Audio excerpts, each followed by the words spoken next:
perfect. So Yeah. Denise Kielholtz, Bellator kickboxing champion, made her MMA debut recently at Bellator 188. Glad to have you on the show successfully, I might add. How are you today? I'm really good, really good. Yes, really good. Well, we all know that they fought for Bellator kickboxing, but like, this is your first time fighting for the MMA side of Bellator. How are your feelings going to the fight? And like, were you nervous because it's not just kickboxing; it's everything: grappling, jiu-jitsu, Yeah. plus striking. So, how was it your transition from kickboxing to MMA? Well, yeah, I was really, really nervous because, to fight on a big scale like that, and for an audience like that, and the first time when I walk in the cage, it was like, whoa, this is really different than a ring, you know. So it was so amazing. I cannot describe my feeling, but it was really amazing. All right, great. And in terms of being a champion over in Bellator kickboxing and MMA, how does that work out in your deal? Does it just get you fights whenever you want? How often do you want to transition between both sports? Well, I still have my title in Bellator kickboxing, and as long as I'm in this division, this title stays here in Amsterdam. Yeah. So I gonna do now both because now I have also a new flame, and that's that cage, you know, and the feeling that I have in that cage, it was so amazing. So now I talk with Bellator, and I'm gonna fight both. So we're gonna see what's. Yeah. Great. So, do you think your next fight will be in the cage or in the ring?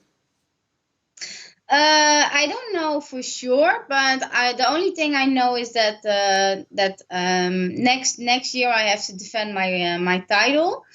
I think in April, and maybe before that, maybe an MMA fight, or I'm ready for whatever. Yeah. So Good. Great. And coming off of the fight over in Tel Aviv on Bellator 188, did you have any bumps and bruises? Did you come out of that healthy? Yes, I come out. I have nothing. I have nothing. The only thing I had was with sparring. I had 2 weeks before the fight. I got my eyebrow was open with sparring, and that was the only thing I have. So I have only a scar from training, but not from the fight. Great. Awesome. That's awesome to know. Now, after fighting kickboxing and MMA, which do you prefer better? Did you prefer the kickboxing side or the MMA side? Well, I prefer everything, you know. It's not that Good answer. that I prefer more kickboxing or more MMA.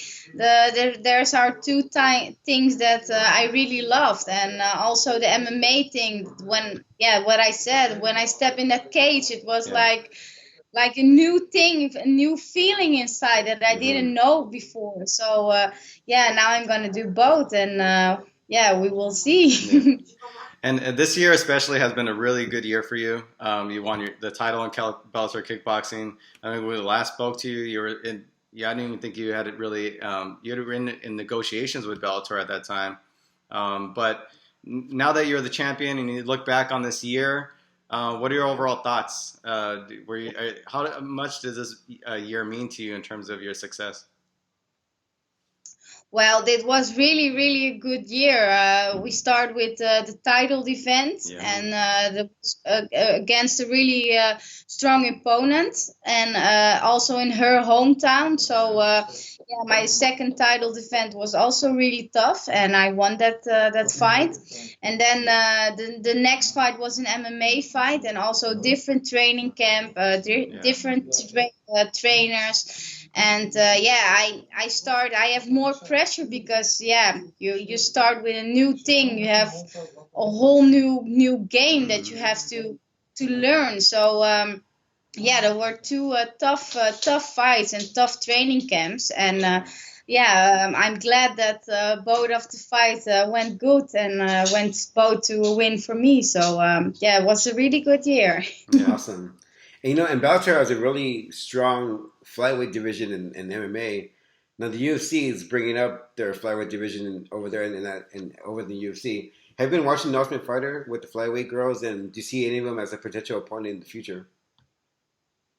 Yeah, well, I have not really a typical opponent that I want to fight, Mm-hmm. but I think that now the flyweight division in Bellator is one of the strongest division in all women fighters. Yeah. So and now we have also a champion in the flyweight division, and I always say that I have the blue belt in my home, but it'd be more amazing if I have the blue and the red belt in my living room.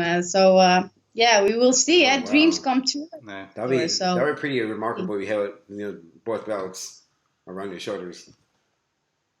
Sorry? No, that could be remarkable seeing you have the blue belt and the red belt. Yeah, crazy. Yeah. That was that's really something that I dream about. So. No. Being with Bellator now, like, how is it dealing with Scott Coker? Do you have a lot of contact with him, or who? Because it's two different sides of the promotion. How is it in terms of dealing with Bellator, and how have you found it easy to deal with them?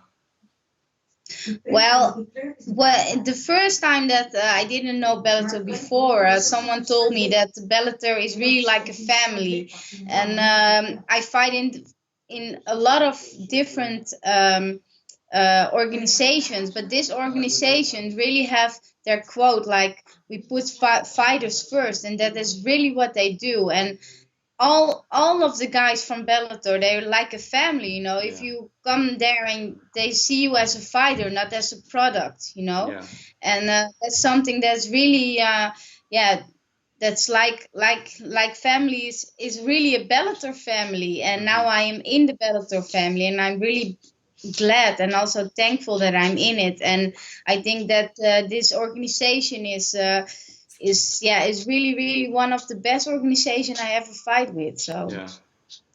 And now being a champion, do you see people like contacting you more and for interviews or for pictures? Like, do you see your popularity rising because of your championship? Yeah, that's for sure, because Bellator gives us that stage, and also on Spike TV, a lot of people watch Spike TV, and you get a bigger stage, so more people see you fighting and more people know you better. So that's what Bellator have, the television and more publicity for the fights. So I think that's one of the strongest points. And now also because this is my 6th world title. Wow. Yeah. But now people know me, okay, you have 6 world titles, and because they see it on television, and awesome. Before only the fighting people know you, and now everybody, if I walk here on the streets in Amsterdam, people see, you're that fighter, and so you're a star. That's a big no, not a star, but they recognize me now more. Yeah. And how's it in terms of over in Holland? How is it accepted with MMA and kickboxing and the fight culture? I know it's it's very big over there, but in terms of like in the mainstream media, is it accepted? Is it like fighters ask for interviews? How is it over there?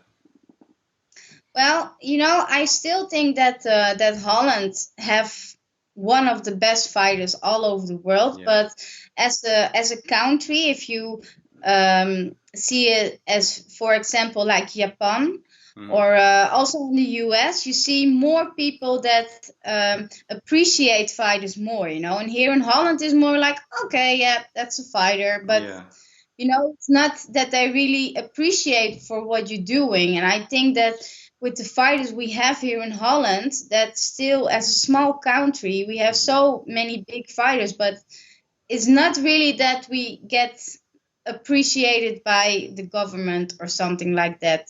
And that is something that in Holland is, that's really small, so that's different if you see like Japan or the US, that's much bigger there. Now all fighters celebrate after their victories. How do you celebrate after your victory? Do you go out, or you just stay home in the hotel, and what do you do to celebrate? Well, after my fight, I celebrate in my hotel room. First night, I still can't sleep, so I only watched Instagram or movies or something like that. But it's not that I really go partying. Most of the times, the day after. Yeah. Okay. But we celebrated good. Good.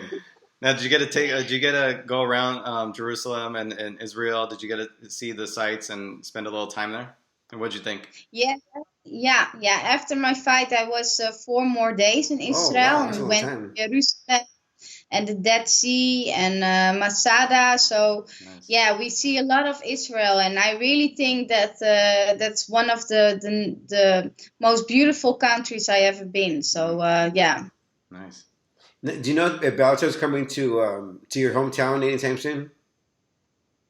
I hope so. Okay. I think I heard some rumors that they want to have a Bellator show in Amsterdam, Wow. and that is really something that that's on my to-do list. Yeah. So The main event. hope You'll be the main event. Yeah, the main event. That will be much bigger. But that's something that I hope that they're gonna do. Yeah. Awesome. And obviously, you and your husband are a fight couple, probably one of the most popular fight couples, especially in kickboxing.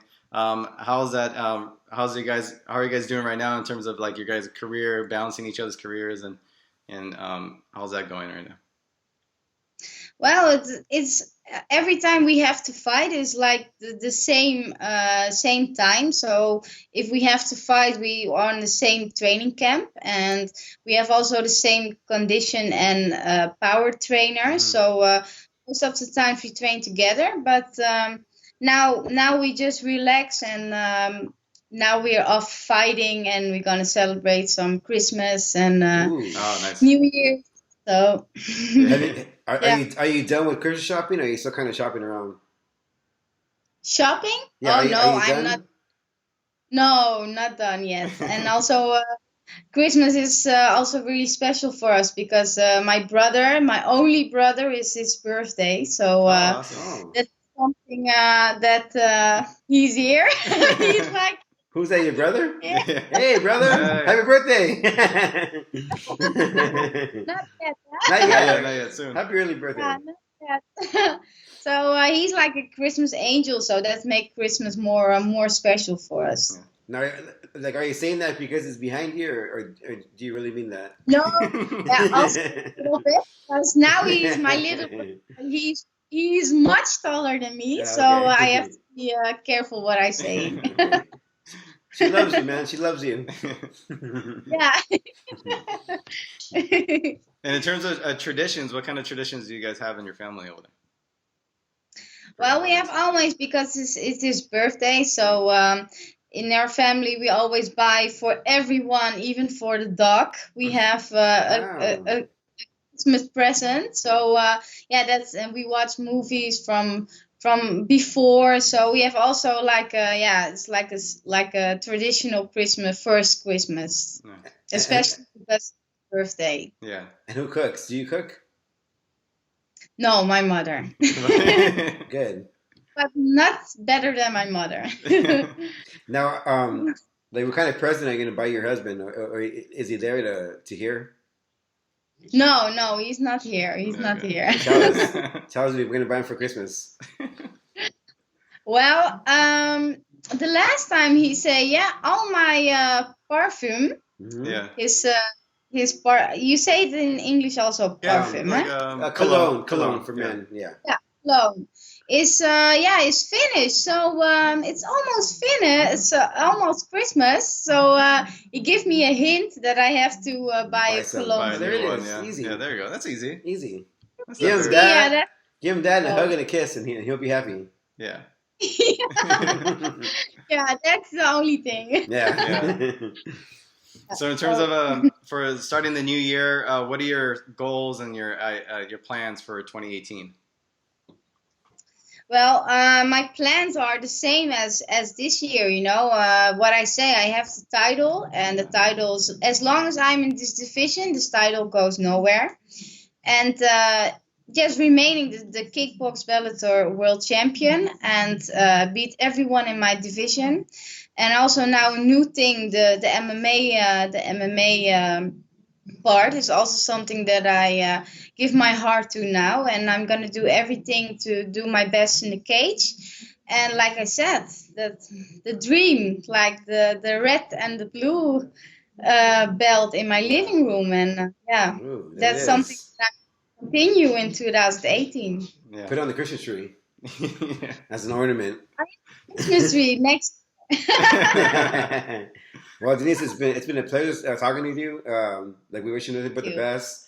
Hopefully, you get that fight in Amsterdam. Hopefully, be the main event, and hopefully, you get the belt, the red belt, and the blue belt.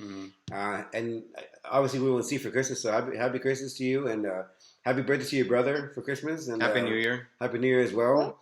And For you, if we're same. thank you, and if we're ever there, we could always go to your house. You can feed us all you want. Well, your mom will be cooking. Her mom, you yeah. will be cooking. So, but before we go, just kind of tell the fans how they can find you on social media. Maybe give somewhere a shout out for your sponsors as well. Okay. Well, all my fans, keep supporting me. I really love your messages, and keep supporting me in 2018. You're gonna see more and more Miss Dynamite. So, oos. Oh, nice. All right. Thank you so much, and take care. We'll speak to you soon. Thank Best of luck. Thank Bye. you. Thank you. Bye. Bye.